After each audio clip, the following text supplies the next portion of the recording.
In other news that we're tracking for you this Thursday, it is the final day of the Africa Energy Indaba in Cape Town.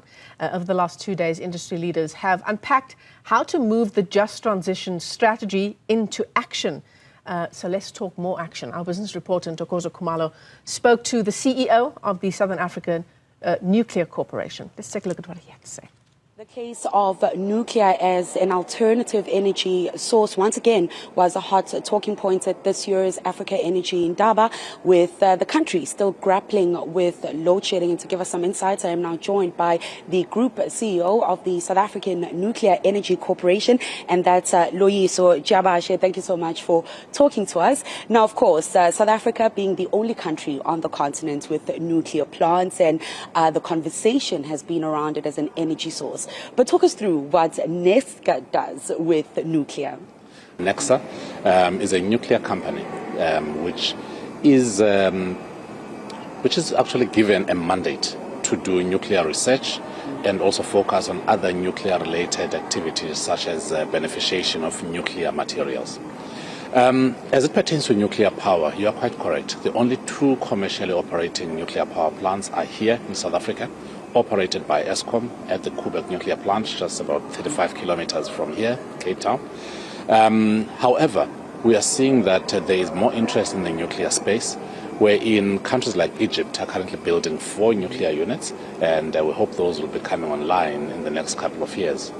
The world at large as well is actually continuing to build. Right around the world today, we have about 58 nuclear plants that are under construction, which will be coming online.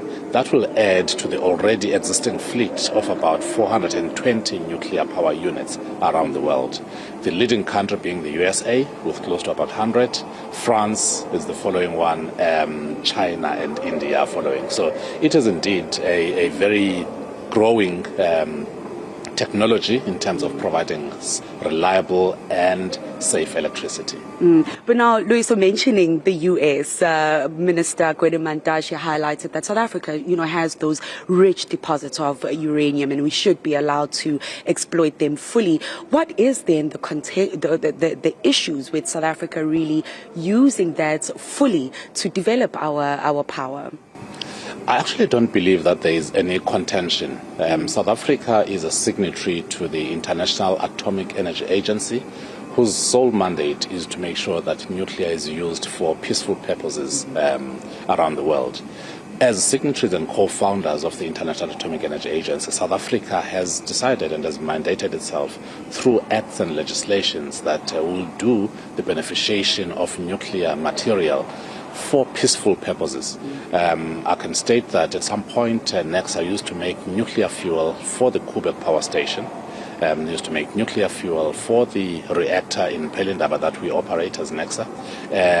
Those activities were stopped, but we are on the process of restarting them because it is important to be self-sufficient in this sphere in terms of fuel supply.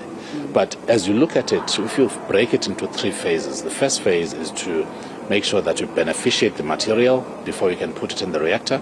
The second phase is when you operate the reactor. Both Eskom and us are operating nuclear reactors.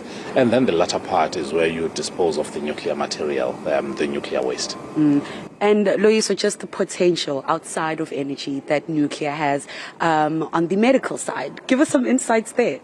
Great. And I think nuclear tends to be only associated with electricity generation.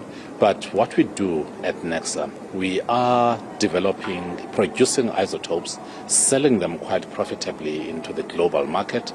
And these isotopes are used for cancer detection and cancer therapy. So very many products in the form of molybdenum, in the form of iodine, lutetium, and others to treat many types of cancers. So this is a new and novel way of treating cancer and detecting cancer. And as you might know, that the World Health Organization has indicated that the lifestyle kind of diseases like cancer will continue to grow in the next couple of years and decades. And it is crucial that easier forms of detecting and treating cancer are developed and nurtured. And we are well on our way through our subsidiary, the Nuclear Technology Products, NTP.